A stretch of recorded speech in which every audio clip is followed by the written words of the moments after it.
विगत 4-5 थर धरिकी गोटे विशद तर्जमा एवं सेठी स्थानीय सेवक हुंतु मंदिर सहित संपर्कित लोक मैंने हूँ ट्रस्ट बोर्ड हूँ से सहित भी आलोचना होती जिलार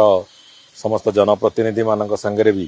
आगुरी चर्चा आलोचना होता एवं चूड़ांत निष्पत्ति नबार थिला से काम कौ रूप आरंभ हम से कथार एक चूड़ांत निष्पत्ति नियार थिला महाप्रभु बलदेव जीउंकर मंदिर सौंदर्यकरण एवं ताकू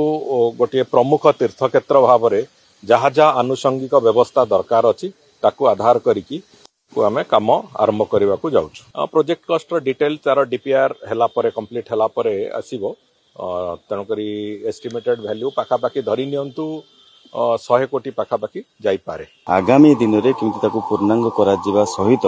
केमिति मंदिर को आउ टिके भल से परिकल्पना तार मध्य रूपरेख तैयारी करा जायछि खूब शीघ्र ताकू त्वरान्वित करा जिवो आपण माने देखि पारुथिबे ये दीर्घ दिन